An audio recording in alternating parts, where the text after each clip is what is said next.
네, 수련회는 끝났지만 강의는 오늘까지 계속 이어집니다.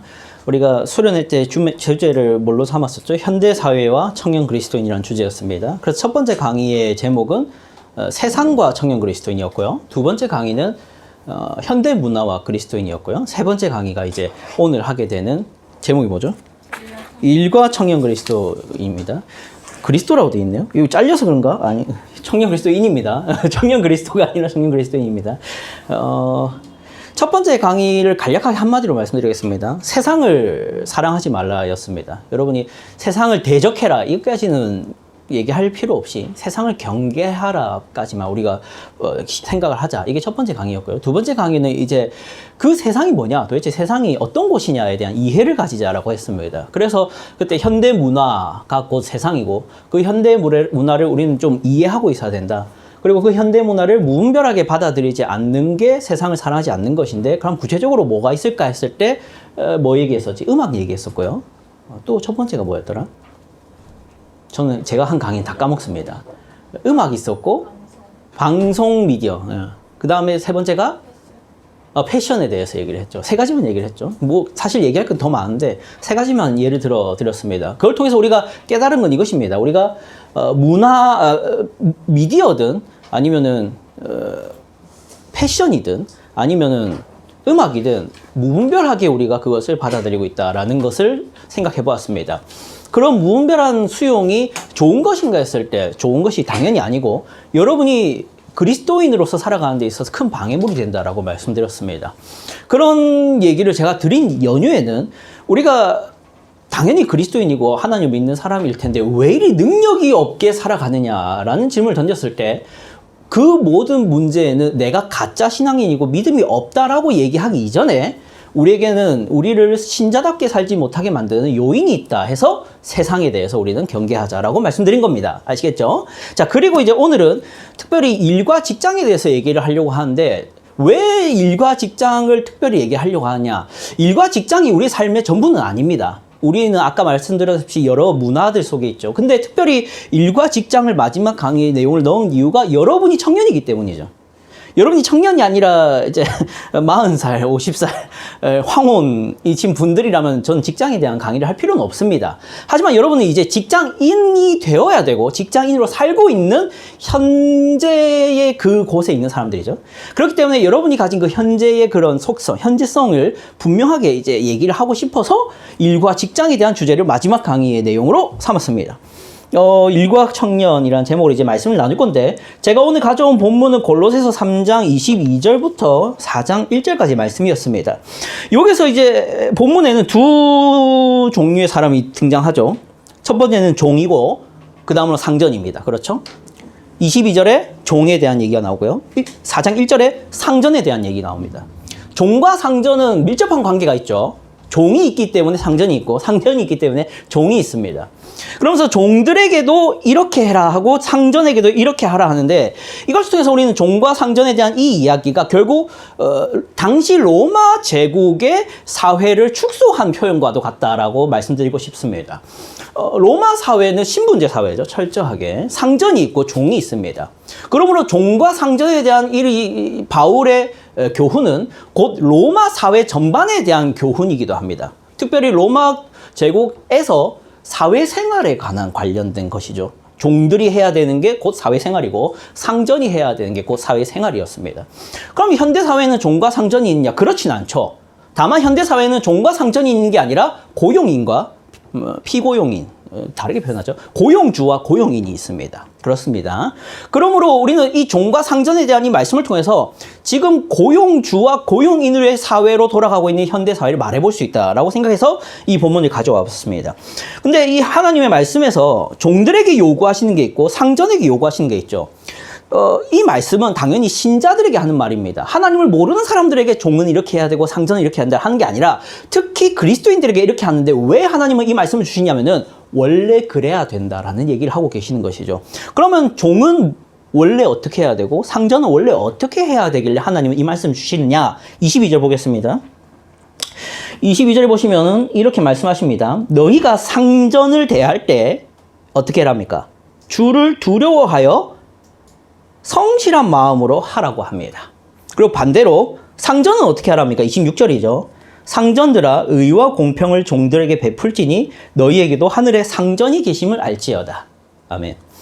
여기서 22절과 이 1절 공통점이 있습니다. 누구를 자꾸 의식하면서 하라고 합니까? 하나님입니다. 그러니까 사회생활이란 하나님을 의식하면서 하는 것, 곧 사회생활 전반이 하나님과 관련되어서 행해야 된다는 겁니다. 근데 우리에게 한 가지 지금 좀 비판해봐야 될 부분이 있죠. 우리는 과연 사회생활을 하나님과의 관련과 하나님을 의식하면서 이제 살아가고 있느냐 했을 때 그렇지 않은 경우가 많죠. 우리의 사회생활은 주로 무엇과 관련되어 있냐면은 내가 얼만큼의 수익을 얻을 수 있는가와 내가 얼마나 복지 혜택을 누리면서 사회생활을 할 수 있느냐, 여기에 관점이 있지. 우리의 사회생활과 노동과 일이 하나님을 의식하고 그분을 관련해서 생각하는 것은 드문 것 같습니다.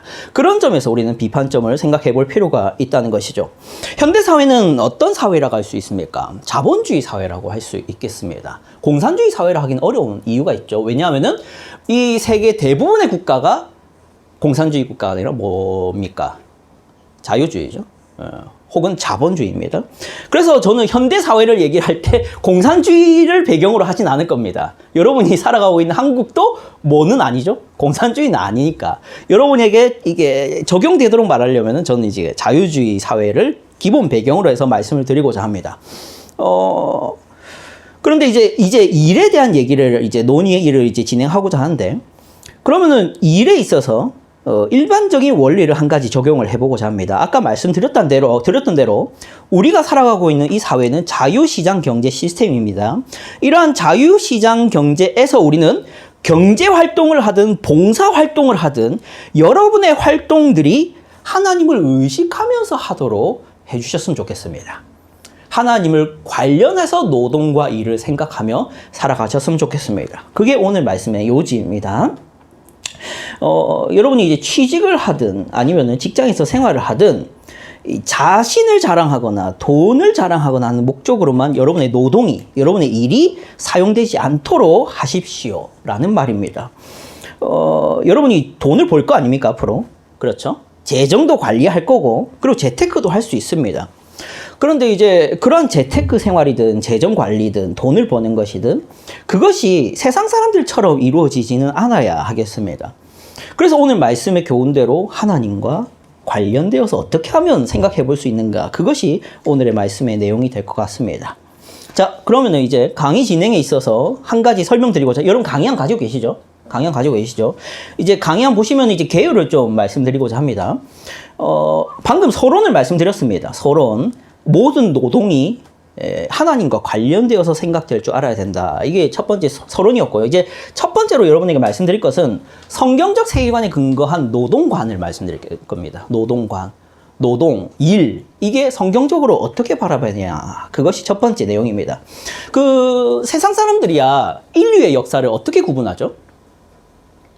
역사를 어떻게 구분합니까? 옛날 옛적을 뭐라고 하면 무슨 기라 하죠? 구석기, 그 다음에 신석기, 그 다음에 청동기, 그 다음에 철기, 그 다음 뭡니까? 고기? 요즘 고기인 것 같긴 해요. 네, 고기 많이 먹죠. 됐고, 이렇게 구분하는 기준은 뭡니까? 기술 발전입니다. 기술 발전으로 역사를 구분합니다. 근데 우리는 무엇으로 역사를 구분해야 되냐면은 타락 전과 타락 후입니다. 기독교인은 기술의 발전으로 역사를 구분하면 안 되고 타락 전과 타락 후로 인류를 구분할 줄 알아야 된다. 이것을 기억하시면 좋겠습니다. 그러니까 타락 전에 노동관이 있고요, 타락 후에 바뀐 노동관이 있습니다. 그러므로 우리는 지금 타락 후입니까? 타락 전입니까? 후죠. 그럼 타락 후에 바뀐 노동관을 우리는 생각하기가 쉽습니다. 근데 타락 전에 하나님이 본래 인간에게 주셨던 노동관이 있다고요. 우리는 그것을 기억해낼 줄 알아야 되고 그것 가운데 노동의 의미를 심을 줄 알아야 됩니다. 세상 사람들처럼 하나님이 없다 생각하는 사람들처럼 노동을 생각하는 게 아니라 타락 전에 하나님은 본래 노동이 어떤 의미로 우리에게 주어지셨는가, 그거를 알고 살아가야 여러분이 돈 벌기 위해 노동한다라는 그런 기계적이고 비인격적인 그런 뭐랄까 의미 없는 삶을 멈추고 여러분의 노동에 의미를 부여할 수 있다는 것을 기억하시면 좋겠습니다. 이게 첫 번째고요. 두 번째는 현대 사회를 이해하는 겁니다. 특별히 현대의 경제 구조에 대해서 성경적으로 올바른 입장이 무엇인지 밝히고 그리스도인들이 현대의 경제 시스템 속에서 어떤 태도를 취하며 사는 것이 바람직한지 생각해 볼 겁니다.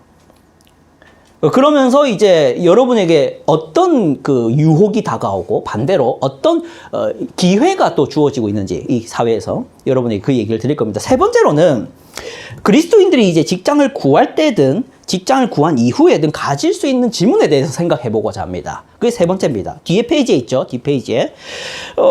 그런데 제가 오늘 설교에서 여기까지 다 진행할 수 있을지 없을지는 모르겠습니다. 예, 벌써 이 설명한다고 지금 15분이 지나는 것 같은데. 예, 어떻게든 빨리 좀 진행해 보도록 하겠습니다. 참고로 오늘은 설교라기보다는 수련의 연장선이라서 좀 내용이 길긴 합니다. 좀 이해해 주시고 들으시면 좋겠고 최대한 빨리 좀 맞춰보도록 하겠습니다. 어쩌면 이 세 번째 내용은 또 못하고 끝날 수도 있겠는데 자, 참고해 주십시오. 자, 이제 본론적으로 첫 번째 내용을 이제 들어가겠습니다. 노동에 대한 성경적인 관점이 있다 했죠. 그 성경적인 관점을 생각할 때 우리는 타락전과 타락 후에 대해서 좀 생각을 해보고자 합니다. 타락전 노동, 어디에서의 인류가 있었죠? 원래 그때는? 에덴 동산이 배경입니다. 그렇죠? 여러분, 에덴 동산에 대한 이해는 기본적으로 가지고 있을 것 같아서 제가 창세기 1장을 다시 펼치지는 않을 겁니다. 에덴 동산의 특징으로서는 노동이 필요 없다라는 특징을 가집니다. 왜냐? 거기서 하나님이 뭐라고 하시죠? 너는 동산 중앙에 있는 선악을 알게 한 나무 실과만 먹지 말고 나머지는 어떻게 하라 하죠? 마음껏 먹으라 합니다. 그러니까 너희가 사람이 노동을 하고 기경을 하기 이전에 이미 먹을 것이 넘치는 공간입니다. 그러므로 타락전 공간은 노동이 필요 없는 세계입니다. 자, 그런데 거기서 하나님은 노동을 시킵니다. 거기서. 노동이 필요 없는데 노동을 시킵니다. 창세기 1장 27절, 28절입니다. 함께 읽어볼게요. 시작. 하나님이 자기 형상, 곧 하나님의 형상대로 사람을 창조하시되 남자와 여자를 창조하시고 하나님이 그들에게 복을 주시며 하나님이 그들에게 이르시되 생육하고 번성하여 땅에 충만하라. 땅을 정복하라. 바다의 물고기와 하늘의 새와 땅에 움직이는 모든 생물을 다스리라 하시니라. 아멘. 여기 28절이 노동이죠. 하라 하지 않습니까? 땅을 정복하든 기경하든 하여튼 다스리든 해라고 합니다. 이 노동이죠. 그런데 이 노동을 먹을 게 필요한데 하고 있는 게 아니라는 겁니다. 그러면 노동의 본래 의미는 먹는 데 있는 게 아니라는 것이죠. 그럼 무슨 의미일까? 그게 27절입니다. 하나님이 사람을 어떻게 만들었다 했죠? 자기의 형상 곧 하나님의 형상대로. 그러니까 노동이라는 것은 우리가 하나님을 얼만큼 닮았느냐를 표현하는 것입니다. 그게 목적이어야 됩니다. 그래서 노동을 표현하는 게 다스리라, 정복하라지 않습니까? 정복하고 다스리는 것의 특징은 하나님이 본래 하시던 일이라는 것이죠. 하나님이 본래 자연세계를 다스리고 통치하시던 때에 그것을 사람에게 넘긴 것이죠. 그 사람에게 넘긴 목적은 결국 이 사람을 통해서 하나님은 자신과 닮은 자를 만들어서 그 자신과 닮은 자가 자신과 닮은 모습을 살아내는 것을 통하여 자기가 영광을 받고 그들도 영광을 받게 하려는 그런 목적을 두고 노동이 원래는 주어졌다는 겁니다. 그래서 우리도 노동을 생각할 때는 내가 이 노동을 통해서 돈을 얼마나 벌고 얼마나 효율 있는 삶을 살 것이냐를 목적하기보다는 내가 이 기회들을 통해서 얼마나 내가 하나님을 믿는 자답게 하나님의 형상으로서의 모습을 비추며 살 것이냐가 노동의 목적이 되셔야 됩니다. 기회가 돼야 된다는 것이죠. 그러니까 노동이 먹기 위한 게 아니라 기회의 장이라고 생각하시면 좋겠습니다. 물론 노동만 얘기하는 건 아니죠. 여러분의 가정생활이든 학업생활이든 여러분의 연애든 다 하나님을 닮는 모습을 보여야 되는 기회의 장이라는 걸 생각해야 됩니다. 하지만 노동만 오늘 좀 얘기를 좀 드리도록 하겠습니다. 이제 2번을 이제 보겠습니다. 작은 2번이죠. 타락 후 노동에 대해서 생각을 해봤으면 좋겠습니다. 선악과 사건 이후에 에덴에서 쫓겨나죠. 쫓겨납니다. 그러면 거기서부터 노동이 필요합니까? 안 합니까? 했을 때 노동이 필요해집니다. 그게 이제 창세기 3장 17절 19절 하나님이 죄악을 저지른 인류에게 저주를 하시면서 하신 말씀이 있죠. 17절부터 19절 보겠습니다. 시작. 아담에게 이르시되 네가 내 아내의 말을 듣고 내가 내게 먹지 말라 한 나무의 열매를 먹었은즉 땅은 너로 말미암아 저주를 받고 너는 내 평생에 수고하여야 그 소산을 먹으리라. 땅이 내게 가시덤불과 엉겅퀴를 낼 것이라. 네가 먹을 것은 밭의 채소인즉 네가 흙으로 돌아갈 때까지 얼굴에 땀을 흘려야 먹을 것을 먹으리니 내가 이것에서 시험을 얻었음이라. 너는 흙이니 흙으로 돌아갈 것이니라 하시니라. 아멘. 여기 제가 그게 보시면은 17절 먼저 보시면은 땅이 저주를 받죠. 그리고 저주받은 이후에는 결국 이 땅이 더 이상 친절하지가 않습니다. 옛날에는 그냥 먹을 것을 내줬는데 이제는 수고를 받아서 소산을 낸다라는 얘기를 하십니다. 그리고 18절에 보시면 땅이 내게 가시덤불과 엉겅퀴를 낼 것이다. 이 관계가 완전히 깨어지는 것이죠. 그래서 이제 밑에 보시면 인간 상태 변화 있습니까? 강의 안에 여러분 강의 안에 보시면은 결과 얘기하기 전에 없네요. 인간 상태가 변화되죠. 첫 번째, 인간이 상태가 변화됩니다. 죄를 범하기 전에 인류는 영생할 수 있는 존재였지만 죄를 범한 인류에게는 이제 뭐가 들어오냐면요, 육체의 죽음이 들어옵니다. 이거 인간 상태의 변화 적으시면 됩니다. 원래 인간은 영생하도록 지어졌던 존재이지만 이제는 육체의 죽음이 들어옵니다. 그래서 여기 19절에 나오죠. 네가 흙으로 돌아갈 때라는 표현이 나오죠. 그러니까 죽음이 들어왔다라는 말이 나옵니다. 그리고 두 번째는 환경도 변화됩니다. 아까 말씀드렸다시피 자연이 친절하지 않습니다. 이제는 노동을 대가로 받습니다. 이 두 가지 변화, 인간이 변했고 환경이 변했습니다. 자, 이런 배경에서 이제 결과에 대해서 얘기를 하겠습니다. 결과에 대해서. 결과, 노동에 대한 인식 변화가 일어납니다. 사람들에게 이때부터. 그 전까지는 아담이든 하와든 이랬지 않습니까? 자, 한번 상상을 해보십시오. 노동을 안 해도 먹을 게 나고 내가 뭔가 땀을 흘리지 않아도 먹을 게 천지에 넘쳐 있습니다. 그럴 때는 하나님이 나한테 말씀하신 대로 내가 그래도 좀 몇 번 좀 일하고 몇 번 좀 그냥 끼적끼적하고 끼적끼적 해가지고 그래도 내가 이걸 통해서 하나님을 닮은 모습을 보여야지라고 생각하기 쉬웠을 겁니다. 하지만 이제는 눈 감고 눈 뜰 때마다 먹을 거 고민에 이제 잠을 못 이룹니다. 이제는 내가 땀을 흘리지 않으면 제가 포도를 안 내고 땀을 흘리지 않으면 사과 열매가 안 맺고 땀을 흘리지 않으면은 빵 열매든 뭐 피자 열매든 하여튼 안 맺습니다. 이러면 이제 고민이 하루 중에 고민하는 시간이 내가 어떻게 하면 하나님을 닮은 모습을 보일까 보다는 내가 어떻게 하면 먹을 것을 내일 얻을 수 있을까를 고민을 넘어가겠죠. 그럼 이 사람은 까먹기 시작합니다. 뭘 까먹기 시작할까요? 원래 노동이라는 것이 하나님을 닮은 모습을 보여야 되는구나를 까먹고 먹기 위해서 노동하는구나의 차원으로 인식이 변화되기 시작할 겁니다. 그게 바로 여러분과 제 사회죠. 그게 바로 하나님을 모르는 사람들의 모습이죠. 노동에 대한 인식이 변화됐다는 것입니다. 그래서 사람들은 이제는 하나님의 형상으로서의, 하나님과의 교제로서의 노동을 생각하지 않고 이젠 내가 죽지 않고 먹고 살려는 수고와 고생으로 노동을 생각하게 되는 것입니다. 그럼 교훈을 말씀드릴게요. 교훈이란 이런 것입니다.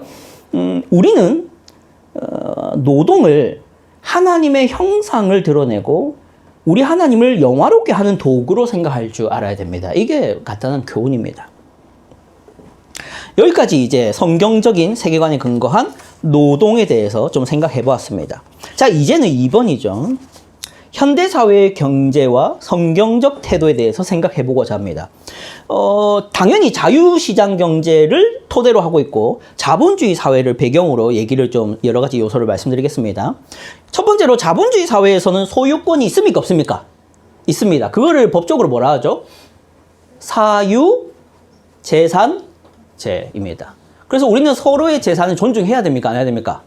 해야 됩니다. 제가 가가지고 여러분 핸드폰 딱 가져가면서 뻔뻔하게 행동할 수 없는 이유는 사유재산 제도 때문입니다. 만약 제가 누군가의 물건을 그냥 훌쩍 가져가면 저는 어떻게 될까요?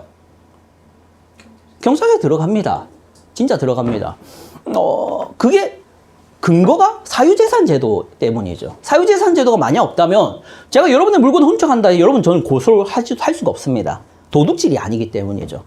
그러므로 사유재산 제도가 있는 우리 사회는 소유권이 이제 말해지는데 소유권이라는 이 요소가 악한 것일까요? 선한 것일까요? 했을 때 성경적으로는 선하다고 당연히 말을 해야 합니다. 하지만 악하다고 말하는 사회가 있죠.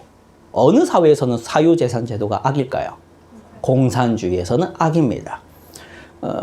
그러면 우리는 어떻게 성경에서 이 근거를 삼을 수 있을까 했을 때 여러분 잘 아는 게 있습니다. 출애굽기 20장 15절인데요. 10계명입니다. 10계명. 뭐가 있을까요? 사유재산 제도를 말하는 10계명. 내 이웃의 집을 탐내지 말라. 또 있죠? 도둑질 하지 말라. 이 모두가 하나님이 우리의 사유재산을 존중한다라는 근거가 됩니다. 그래서 우리도 사유재산 제도를 선이라고 말할 수 있습니다. 여기까지 이해하시겠죠? 여기까지는 여러분도 뭐 동의하시겠죠?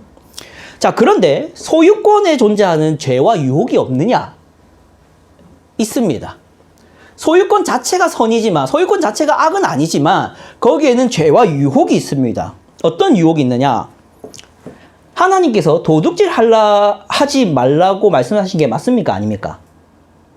맞죠? 그런데 하나님이 이렇게 말한 건 아닙니다. 자기의 재산은 오직 자신의 것이니 자신을 위해서만 사용해라 라고 말씀하신 게 맞습니까? 아닙니까? 그건 아닙니다. 우리는 이렇게 할 수 있습니다. 너의 사유 재산을 존중해 줄게. 적극적으로 존중해 줄게. 내 거는 그러니까 내 거니까 건들지 마 라는 식으로 가져갈 수도 있는 겁니다. 그렇겠죠? 내 사유 재산을 존중받고자 하는 욕구 때문에 다른 사람의 사유재산을 적당히 존중하는 태도를 보일 수 있다는 것이죠. 그게 성경적이냐 했을 때 그건 또 아닙니다. 왜냐하면은 내 것은 내 것이다 가운데 나타나는 인간의 이기심이 있기 때문이죠. 그것은 죄고 유혹입니다. 그러면은 뭐 내 거 가지지 말고 남 다 주란 말이냐? 그런 건 아닙니다. 다만 아까 말씀드렸다시피 우리의 생활은 하나님을 닮는 모습을 보이는 데 필요한 것들이며 기회라는 것이죠. 그러면 우리가 다른 사람의 사유재산을 존중하되 내 것에 대해서는 이웃에게 나눌 줄 아는 넉넉함을 보여야 됩니다. 그것을 통해서 우리는 누구를 닮을 수 있냐면은 하나님이 그러하셨다는 것을 보여줄 수 있다는 것이죠. 우리는 왜 사유재산을 존중합니까? 세상 사람들은 사유재산을 존중하는 이유가 사회적인 안정과 평화를 위해서입니다.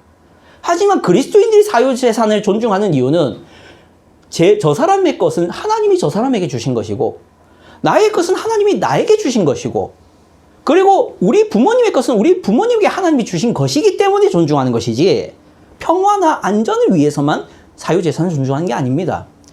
그리고 그 하나님은 주시고 있는 분이라는 것이죠. 그럼 내가 그 하나님을 어떻게 닮은 모습을 보일 것이냐? 나도 내 것을 줄 수 있는 모습으로 보일 수 있어야 됩니다. 이것은 도전이고 기회입니다.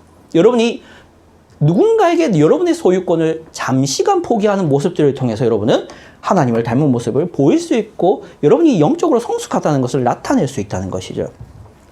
두 번째, 생산성에 대해서 얘기를 하고자 합니다.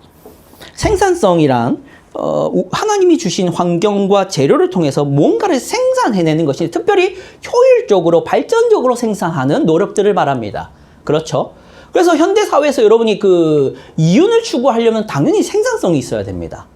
생산성이 낮은 것도 있겠고 높은 것도 있겠죠. 그러면 낮은 것은 뭐겠습니까? 내가 1원을 투자해서 1원짜리 이윤을 내는 것은 생산성이 낮은 겁니다. 그럼 우리는 생산성은 나쁜 거니까 1원 투자해서 1원만 내자 이렇게 해서는 그래도 되냐 했을 때 그렇지 않습니다.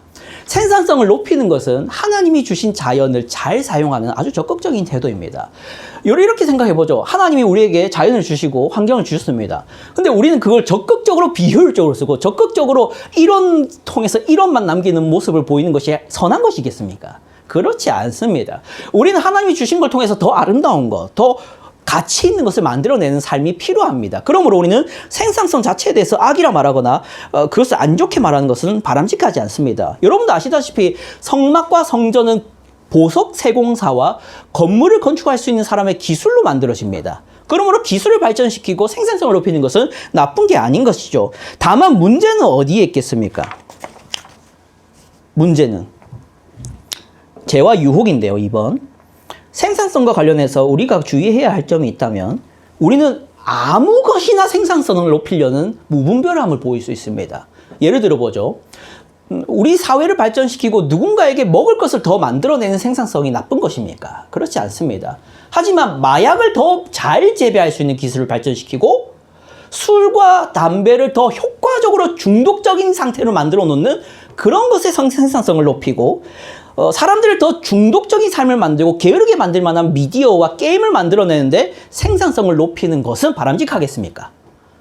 그렇지는 않습니다. 생산성을 높인다고 해서 무조건 좋은 것이냐? 그게 아니라는 것이죠. 그래서 우리는 무분별한 생산성을 높이는 행위는 그쳐야 합니다. 그럼 여기에서 하나님을 영화롭게 할 기회는 없는가? 있습니다.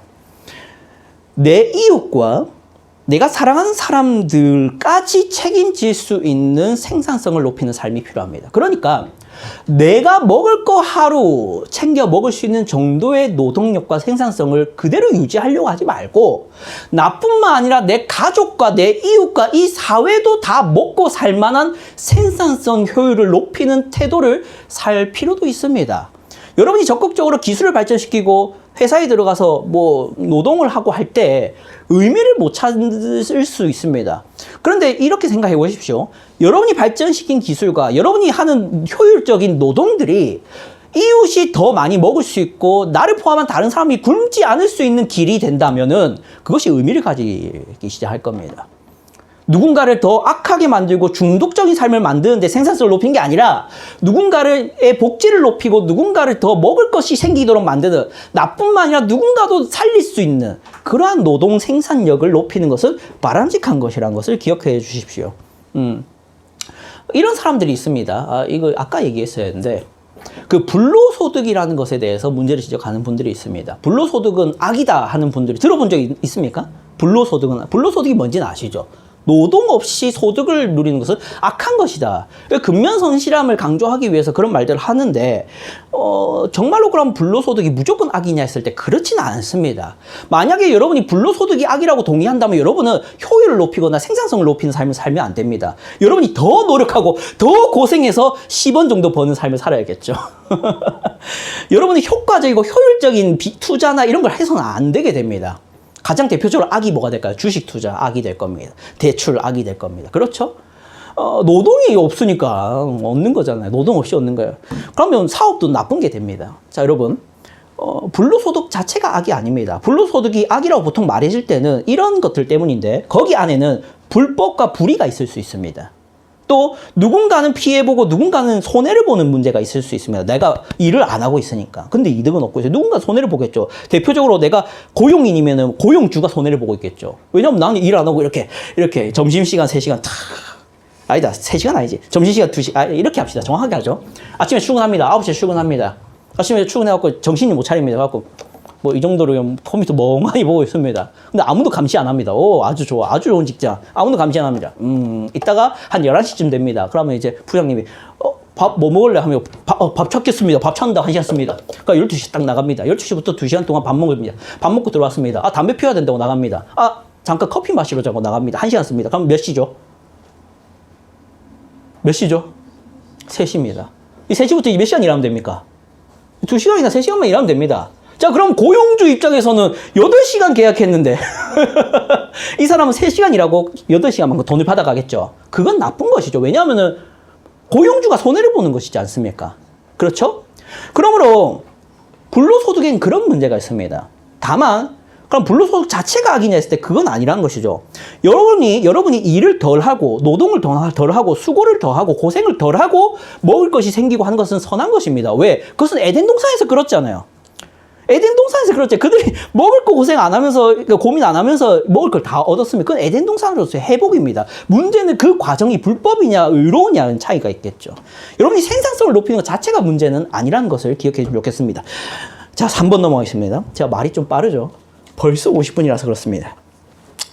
고용입니다. 고용이 뭔지는 다 아실 겁니다. 고용에 대한 성경적인 태도를 좀 생각해 보죠. 공산주의에서는 직업의 선택의 자유가 있습니까? 없습니다. 거기서는 일을 나라에서 배정을 합니다. 사람들이 사사롭게 계약에 의해서 돈을 얼마 줄게, 얼마 일해달라, 이런 차원의 사업이나 비즈니스는 가능하지가 않습니다. 거기서는 악인 것이죠. 그러나 성경에서는 그렇지 않습니다. 여러분 그 성경책 있으시면 누가복음 10장 7절, 제가 친절하게 다 적어줬어야 했는데 여기 깜빡했습니다. 누가복음 10장 7절입니다. 누가복음 10장 7절. 네. 누가복음 10장 7절. 자, 제가 읽어드리겠습니다. 여러분 그냥 들으셔도 됩니다. 함께 읽겠습니다. 시작. 그 집에 유하며 주는 것을 먹고 마시라. 일꾼이 그 삭슬 받는 것이 마땅하니라. 이 집에서 저 집으로 옮기지 말라. 여기 일꾼이 그 삭슬 받는 것이 마땅하다 아니다? 마땅하다라고 합니다. 삭슬 받는 게 대가를 받는 게 마땅하다 합니다. 그러므로 우리는 성경이 고용해서 누군가에게 대가를 지불하고 일을 시키는 것이 틀렸다라고 말하지 않는다는 것을 알 수 있습니다. 이게 예수님의 말씀이죠. 그런데 이 고용에 존재하는 죄와 유혹이 없느냐 했을 때 있습니다. 어떤 유혹이 있을까요? 고용주는 자신의 권위를 남용할 수 있습니다. 뭘 가지고 있으니까?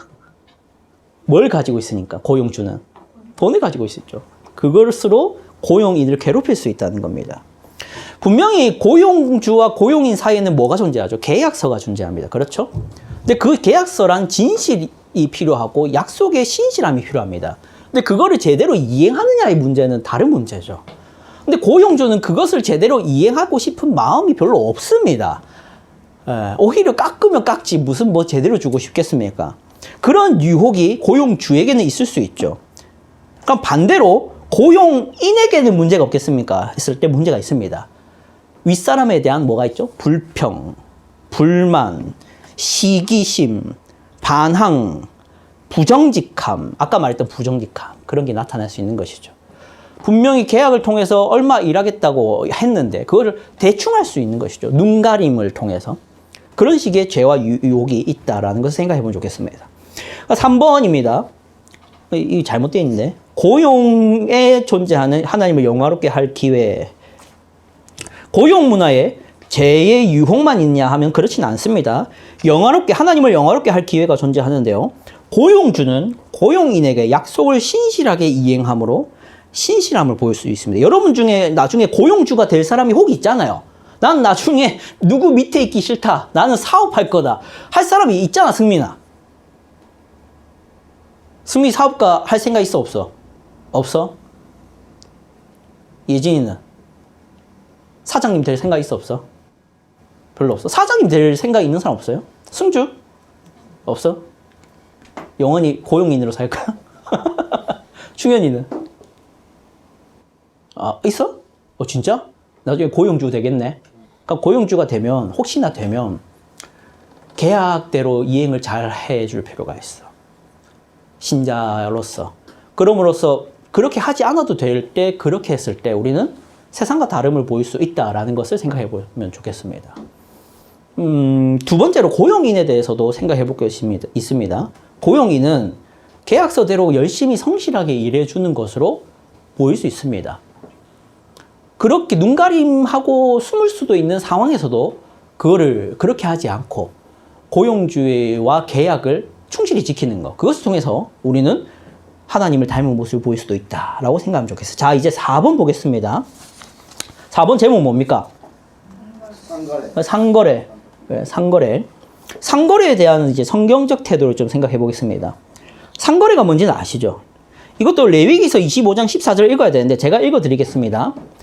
내 이웃에게 팔든지 내 이웃의 손에서 사거든 너희 각 사람은 그의 형제를 속이지 말라라고 되어 있습니다.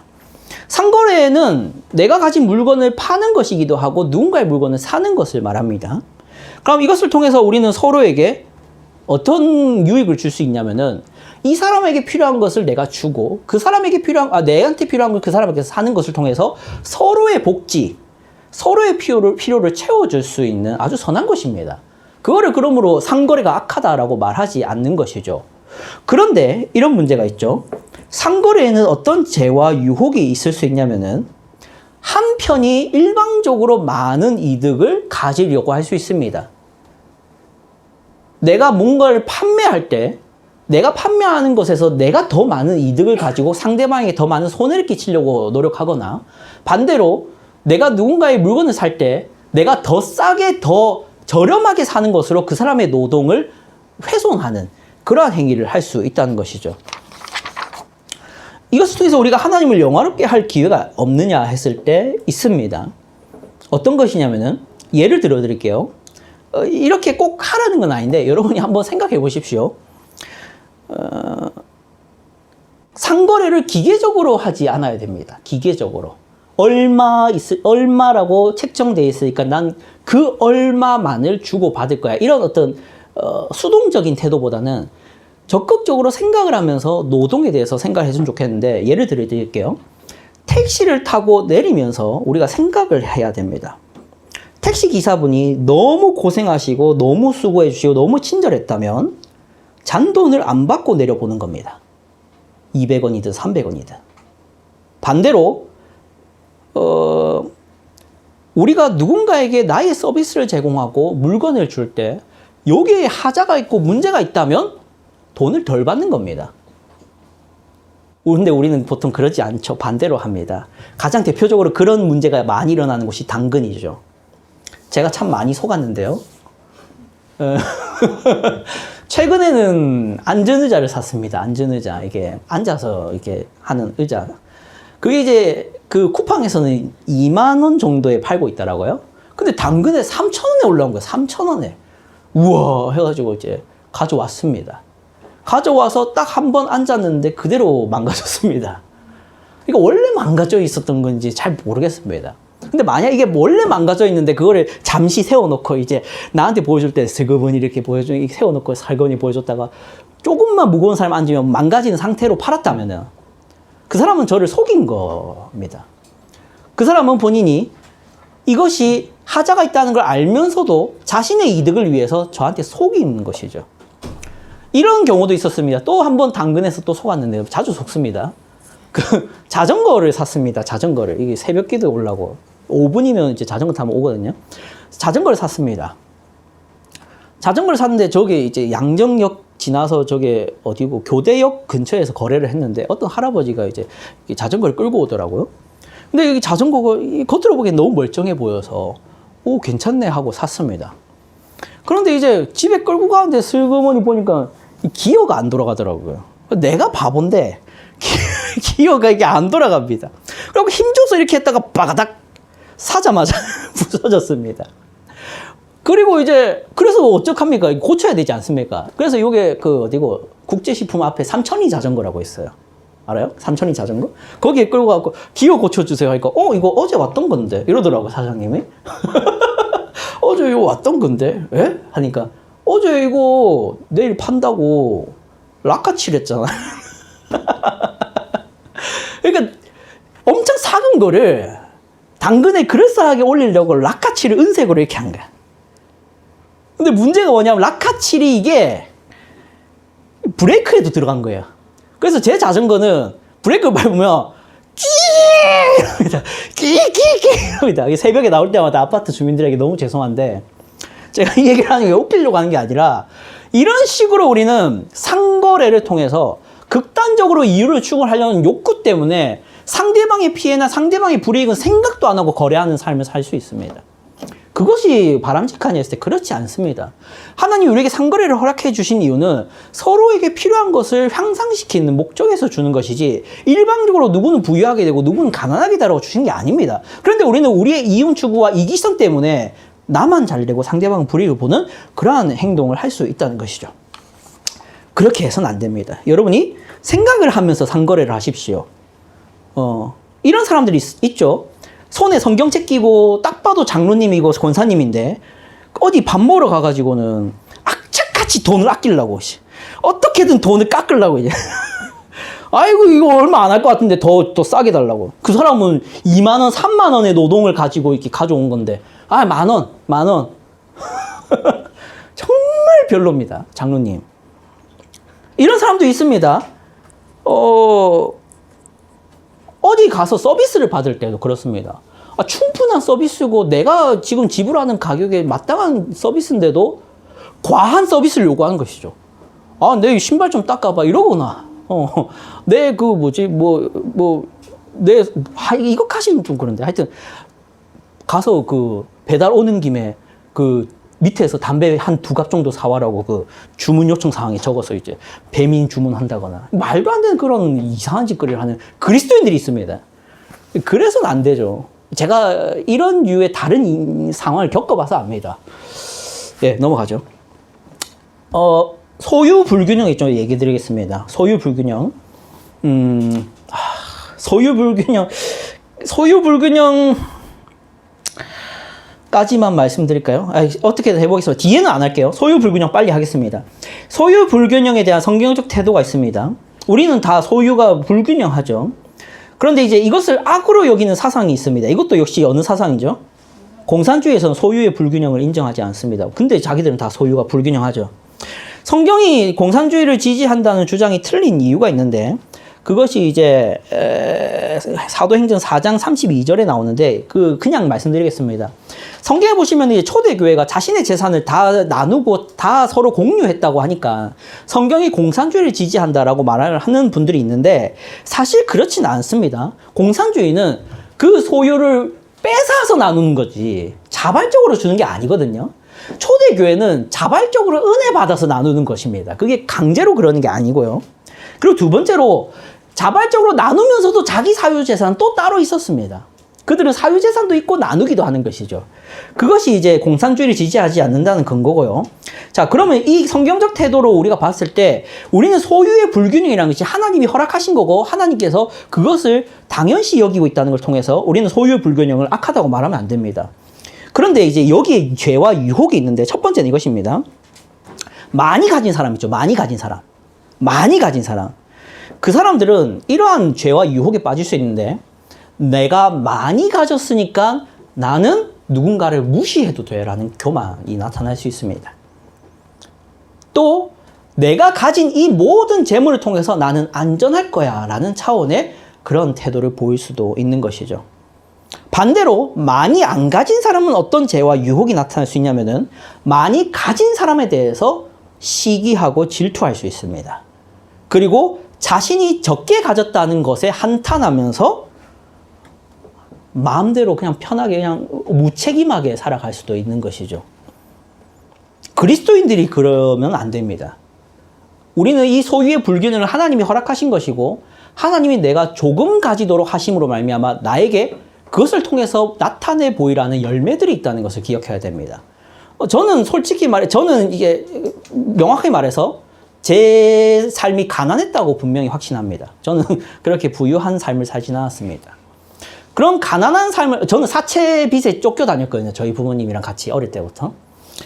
그래서 가난하게 살아왔는데 그런 제가 예수를 믿고 나서 생각 든 게 뭐냐면은 왜 가난하게 하셨느냐 했을 때 저는 이 가난을 통해서 보여야 될 하나님의 능력이 있고 복음이 만드는 삶의 열매가 있다라고 확신합니다. 그것이 여러분에게도 있어야 돼. 혹 가난한 분이 계시면. 그리고 혹 반대로 부유한 분이 있다면 여러분의 재산이 여러분이 안전하게 지킨다거나 여러분의 재산이 누군가를 무시해도 되는 이유가 된다라고 생각하지는 않으면 좋겠습니다. 자, 이제 소유의 불균형을 통해서 하나님을 영원하게 할 기회가 무엇이냐 했을 때 먼저 많이 가진 사람들은 그것을 통해서 자기 과시나 향락이나 사치에 사용하지 않고 누군가에게 베푸는 삶으로 그 많이 가진 것을 통해 영화롭게 해야 됩니다. 하나님을.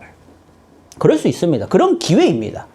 근데 그런 기회를 관심 없어 하는 분들은 어쩔 수 없겠지만 여러분이 하나님을 영화롭게 하고 하나님을 닮고 싶다면 많이 가지신 분은 나눌 줄 아십시오. 적게 가진 분들에 대해서 말씀드리겠습니다. 여러분은 자족하시고 절제하시고 겸손하시고 낮아지시고 만족하시고 많이 가진 사람에 대해서 불만이나 불평이나 분노를 좀 가라앉히십시오. 그런 사람들이 있죠. 내가 가지지 못하고 가진 사람들에 대해서 불만을 가진 사람들이 있습니다. 그래서 사회혁명까지 일으키죠. 레지스탕스가 아니라 뭐라 하죠? 그걸 뭐라 하지? 아나키스트랍니다. 그 사람들은 부유한 사람들에 대한 분노를 가득 차죠. 그건 사실은 시기입니다. 무슨 거기에 고상한 이유가 있겠습니까? 그리스도인들은 그렇지 않습니다. 하나님이 주신 것으로 만족하는 것이죠. 자, 정말 죄송한데요. 오늘은 나눔을 안 하겠습니다. 소그룹 나눔을 안 하겠습니다. 죄송합니다. 마지막까지만 좀 하겠습니다. 차용과 대출에 대해서는 좀 해야 될 것 같습니다. 차용과 대출. 여러분, 대출이 뭔지는 아실 겁니다. 대출에 대한 성경적인 태도는 어떨까요? 악이라고 말할까요? 어떤 사람들은 악이라 말합니다. 하지만 그렇지 않습니다. 신명기 24장 10절. 이거는 읽어봅시다. 같이 읽어봅시다. 신명기 24장 10절. 좀 추운가? 좀 추운가 봅니다. 신명기 24장 10절. 저는 지금 더운데. 저는 지금 땀이. 신명기 24장 10절. 신명기 24장 10절. 같이 읽어보겠습니다. 시작. 내 이웃에게 무엇을 구워줄 때에 너는 그의 집에 들어가서 전당물을 취하지 말고. 구워주는 것 자체는 지금 당연시합니다. 구워주는 것은 하나님께서 구워주는 것은 있을 수 있다라고 말씀하십니다. 그렇죠? 구워줄 때라고 하시니까. 그래서 성경을 통해서 우리는 대출을 악이라고 말해서는 안 됩니다. 대출은 실제로 부의 유용성을 증대시킵니다. 그러니까 지금 당장 투자가 필요하고 삶의 필요가 필요한 사람들에게 줄 수 없는 것을 이게 억제하지 않고 오히려 어떻게든 지금 당장 필요한 사람에게 줌으로써 그 사람이 지금 필요를 해결하고 그 사람이 다시 재기할 수 있도록 돕는 데 효과적으로 대출은 사용이 됩니다. 그리고 더 많은 투자를 통해서 더 많은 성공을 이룰 수 있는 기회를 원하는 사람에게 투자를 통해서 대출을 통해서 그 사람이 투자할 수 있도록 돕기도 합니다. 그래서 사회를 더 발전시킬 수 있고 유용하게 할 수 있는 것이죠. 만약 대출이 불가능하다면 가난한 국가나 가난한 사람은 부를 가질 수 있는 기회가 없습니다. 그렇겠죠? 우리 같이라 말하지 맙시다. 저만 얘기할게요. 저같이 가난한 사람은 만약 사업을 한다. 그러면 저 진짜 사업 생각해 본 적 있거든요. 신대원 자퇴서 딱 내고, 진짜 냈어요. 자퇴서 딱 내고, 기껏 합격해놓고서 자퇴서 딱 내고, 군대 갔다 오니까 마음이 이상해지더라고. 군대 갔다 오니까, 나 신앙 싫어. 이제 하나님, 복음 안 전해. 이러면서 신대원 갔다 와서, 신대원 아니라 군대 갔다 와서 자퇴서 딱 내고 이제 사업하려고 알아봤는데, 없어! 내가 가진 통장에 돈이라고 해봤자 이게 군대 전역하고 뭐 있겠습니까? 뭐 3,400 있지.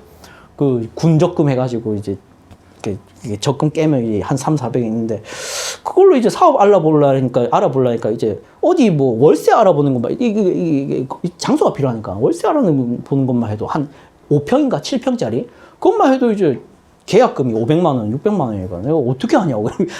그러니까 포기했죠. 사업은 포기했죠. 그래서 기술 배우러 갔는데 그러니까 재물이 있어야 투자를 하고 뭔가 시작을 하는데 그조차 못하는 그런 기회가 없는 사회가 대출이 없는 사회가 되는 겁니다. 그래서 대출은 분명 필요한 것인데 문제는 이것이죠. 대출에 유혹이 있다는 것입니다. 대출이 문제가 되는 이유는 앞서 신명기 24장 10절에서 봤지만 그의 집에 들어가서 전당물을 취하기까지 하는 문제입니다. 반대로 내 집을 전당물로 맡기기까지 대출을 과도하게 받는 행위를 말합니다. 이런 것이죠. 내가 이걸 갚을 능력도 실력도 그럴 아이디어도 없음에도 불구하고 필요 이상으로 대출을 땡겨서 지금 당장 먹고 사는 거 편하게 살고 이게 즐기고 싶어서 마음껏 땡긴 다음에 몰라 하는 것은 악이 됩니다. 반대로 과도한 이유를 받고 그 사람에게 대출을 해준 다음에 그 사람의 집 안까지 쳐들어가가지고 그 사람의 냉장고까지 뜯어가는 사람. 그러면은 냉장고까지 뜯어간다는 말은 무슨 의미가 됩니까? 그 사람이 뭐가 없다? 이제 뭐도 없다? 먹을 것도 없다는 거죠. 그럼 어떻게 될까요? 그 사람이 죽는 것입니다. 그런 식으로 하는 사람이 누구죠? 어떤 사람들이 하죠? 무슨 업자? 사채업자들이라 합니다. 이것도 죄와 유혹이 포함되는 것이죠. 자, 그러면 이제 마지막으로 대출을 통해 하나님을 영화롭게 할 기회는 없느냐? 대출을 받는 사람은 대출을 갚을 수 있을 만큼 빌리고 약속된 날짜에 성실히 갚아주십시오. 약속된 날짜에 성실히 갚아주십시오. 그러므로 여러분은 신실함과 진실함을 보일 수 있습니다. 반대로 빌려주는 사람은 이게 더 중요합니다. 빌려주는 사람은 이해는 2로 받으십시오. 이해는 2로. 이해는 3으로 받지 마시고요. 이해는 2로 받으셔야 됩니다. 그 2가 아니긴 하지만 이해는 3으로, 이해는 4로, 이해는 10으로 받아내려고 하지 마십시오. 넉넉함을 보이란 말입니다. 그래서 정직과 사랑과 자비를 우리는 서로 보일 수 있다. 자, 여기까지 좀 정리를 하도록 하겠습니다. 뒤에 거는 답을 안 정해놨는데 다음에 기회가 되면 하도록 할게요. 언제 기회가 될지 모르겠지만 사실 여기까지 해야 사실 활용정정이긴 합니다. 이게 진짜 여러분이 진짜 궁금할 만한 질문과 답변 드릴 수 있는데 오늘은 일단 현대사회의 경제와 시스템 속에서 어떤 죄와 유혹이 있을 수 있고 그 죄와 유혹 속에서 우리는 그것을 선하게 생각하는 가운데 잘 선용함으로 하나님을 영화롭게 하고 선한 삶을 살 수 있다. 이것을 좀 기억하는 시간이 되었으면 좋겠습니다. 기도하겠습니다. 하나님 아버지 감사합니다. 우리가 이 시간 함께 모여서 일과 직장, 그리고 청년 그리스도인에 대해서 생각해 보았습니다. 우리가 살아가고 있는 사회는 자본주의 사회며 자유주의 사회입니다. 이 가운데서 우리가 살아가는 동안에 많은 오해들이 있고 왜곡들이 있어서 빌려주는 것이 악이라 생각되고 소유가 악이라고 생각되고 생산성을 높이는 게 악이라 생각되고 그리고 고용하는 것이 악이라 생각되고 그렇게 생각되는 경우가 참 많습니다. 하지만 우리가 이 소유의 불균형조차도 하나님이 허락하신 것이며 그 가운데서 우리가 부유한 사람은 가난한 자를 위해서 나눠주고 가난한 자는 부유한 자를 질투하지 않고 자족하는 모습을 보이므로 하나님을 닮은 자의 열매들이 무엇인지를 나타내 보일 수 있는 기회의 장으로 삼게 하여 주시옵소서. 그리하여 우리가 이 땅 가운데서 노동을, 경제 활동을 하나님을 의식하고 하나님을 기억하는 기회로 삼게 하시고 그 가운데서 복음이 만드는 변화, 회복이 무엇인지를 드러낼 수 있는 우리 청년들의 삶이 될 수 있도록 주님 인도하여 주시옵소서. 살아계신 예수 그리스도의 이름으로 기도드립니다. 아멘.